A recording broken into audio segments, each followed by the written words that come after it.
does. Ah. Well, I'm excited because this day has been a long time in coming. Um, and it's very exciting to have this mile marker. Um, Larysa, we always start by, as trainers and mentors, talking a little bit about our experience of working with you. But I think today first, maybe we'd like to hear from you. What has this been like for you? Quite a journey. I remember I had first heard about Cuddle Party at some point and thought, wow, that sounds interesting. But man, I already do laughter yoga. I'm already like the out there woo-woo one. I always say in the church, I'm like the hippie, but in the world, I'm considered super conservative. And thankfully, I was able to begin the training as part of my internship. And that was just felt very meant to be. And then all my perfectionism kept me from wanting to schedule things, but I got that one done, right before COVID lockdown, leap day anniversary of Cuddle Party. And that was great. And then it was like, okay, what do we do? And I'm amazed at how well it's transitioned to online and how much connection there can be with online options and how we've learned to eye gaze from a distance. And I remember, as I think I might have mentioned, like a few months ago, gee, wouldn't it be amazing if I went home certified? And so I've been on this journey since end of July, traveling the West, Idaho to Vegas to Colorado, a lot of time in Utah, back to the rest of Idaho, Washington, Seattle, Portland, Seattle, back to Boise, middle of Idaho, Rexburg, back down, and then probably leaving tomorrow. Certified, I guess. So I am glad that's happened like in Utah where I love, instead of just like on the road, some random place. So it's kind of amazing what a trip can do to create the urgency needed to get past the perfectionism of like all the stars in alignment. And so I'm hoping when I'm home, minimum once a month running them, at least like winter time when coziness is needed. I was even thinking, what if I did like a 4-week or a 6-week every week one? Like, what would happen then? So I can't believe it. I still plan to come to the calls as much as possible. I love you guys, and I'm glad I didn't just rush it to check off a box. I'm glad to have been on the journey of learning and to really get saturated in it instead of just get a little sprinkle while dashing through the car wash or something. The cuddle wash. The cuddle wash. Oh, it's so wonderful to hear your excitement and your experience of the journey. And I guess I'll invite you to share maybe one thing that you personally have found most rewarding from Cuddle Party, and then one thing that you feel really good about making available to other people, to your participants in the future. I think it's something I noticed pretty early on. For so much of my life, I wouldn't admit that I liked cuddling because to me, there was this idea that guys don't like cuddling, girls do, and guys will use cuddling as like a currency to try to get things that I was not willing to give. And if I say I like cuddling, it's like saying, yes, I'm going to participate in this transaction. You give me this, and then you can try to extract that. And then come to find out, a lot of times there's more guys at Cuddle Party, and there's plenty of guys that actually really want cuddling and just cuddling. Like it's actually what they want. And they're not settling for, they're not like, as a gateway to more. So that's been kind of eye-opening. And now I feel like I say I'm out of the cuddle closet. Like I admit that I love cuddling, and that's been wonderful to discover. And then the second question was like, what am I looking forward to bringing to others? Yeah, making available for your participants. I think if I had to say it quickly, like space to love. Like I often wish we would bring back in our language and culture the various forms and descriptions of love, instead of just thinking of it as like a Valentine's Day kind of thing.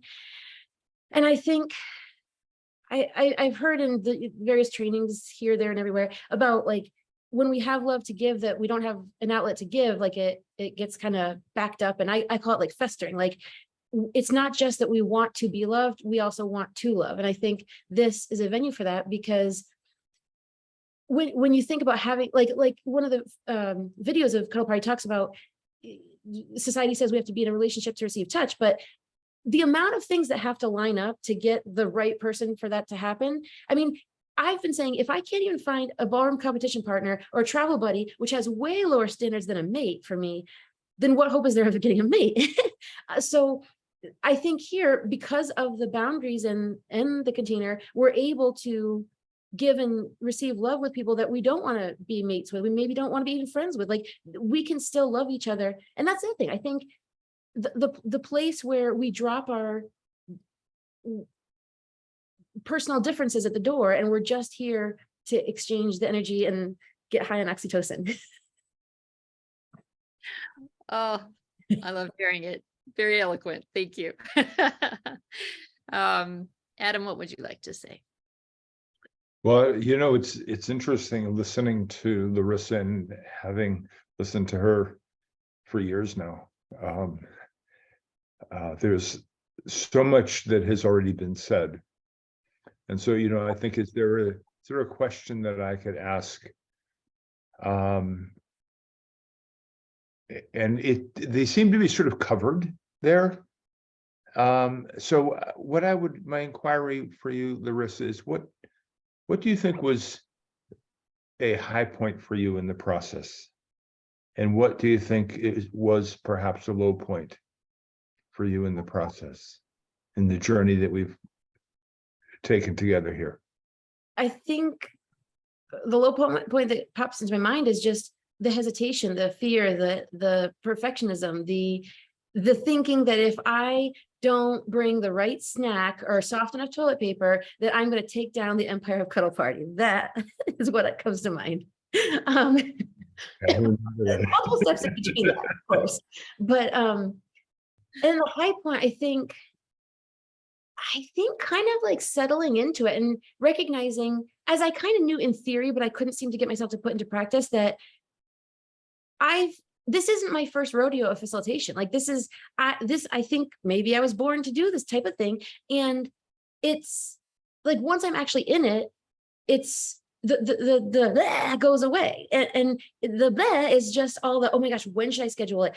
And I think also what I experienced running a different type of workshop in Colorado on this trip was, I'm so afraid that, like, I have to be in the absolute perfect health, perfectly rested to do my job. But yet I've shown myself I can do it with a whole bunch of things working against me. And if I can be upright and think a third of the way clearly, I can do it with just a couple bullet points. So I think even when I'm tired, knowing that I can deliver an entertaining welcome circle, and even if I'm only adding a few voices in, apparently that's appreciated. So it enlivens it for those who've heard it before.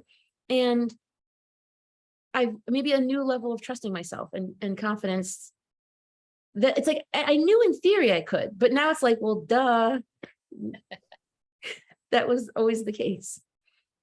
Thank you. Thank you.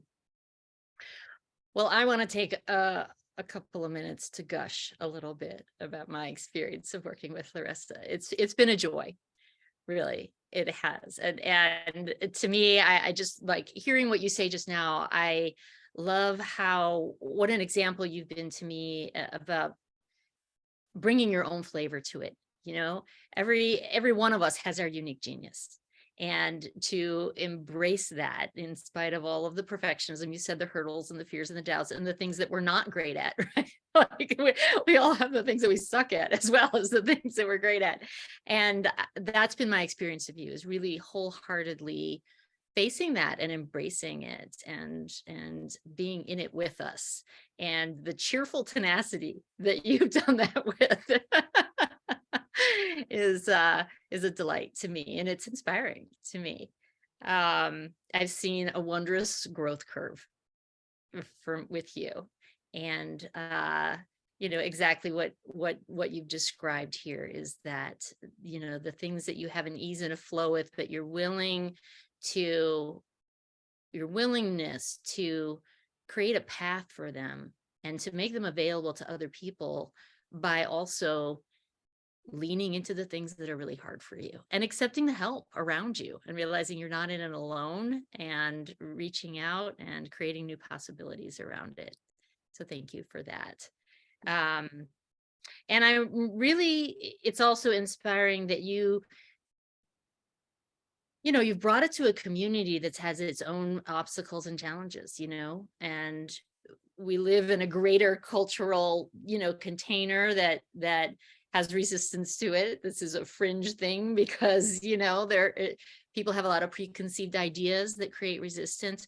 You have your own special flavor of that. And the way that you've brought that to a community that you love, the Church of Latter-day Saints, and that you've stayed committed to your love for that community and your love for Cuddle Party, and you've just been so determined to bring them together. And so I really appreciate that. And I guess I'm grateful. I want to acknowledge you for planting new seeds, because I think that growth curve that I've seen is only accelerating. It's going to continue. And I please do keep coming on the calls so that we can continue to witness it. Thank you. I'm going to I turn have it back. a reflection.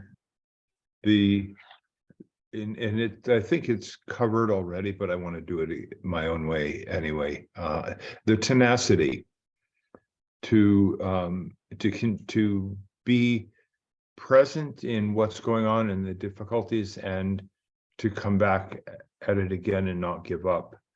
I think we met first in Boston. You came up to the in-person FOF there and commuted from Connecticut each day to get there, which was what, about an hour and a half, 2-hour drive? Well, I stayed with a friend within Oh, an you did? Okay, well, never mind. I won't give you credit for that then. It was still a long drive. And you brought your father to a cuddle party over in central Massachusetts.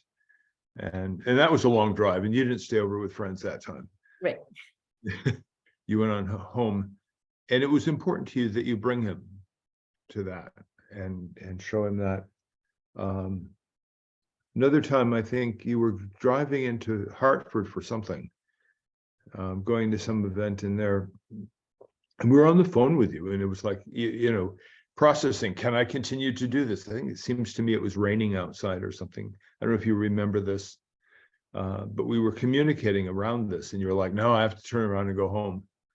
And then, but that wasn't the end of it for you. You came back again. So anyway, I want to honor the tenacity. Thank you. To not give up on something just because it was hard. Thank you. So in acknowledgement of your commitment, your tenacity, your hard work, your abilities, and your competency, and the skills that you've built over time, Adam Pullman and I, Madelon Guanazzo, by the authority invested in us as Cuddle Party trainers and facilitators, we officially debut Certified Cuddle Party Facilitator number 00173.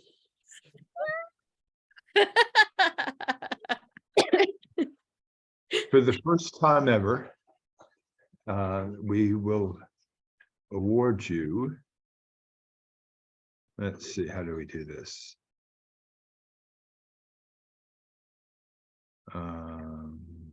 Here we are.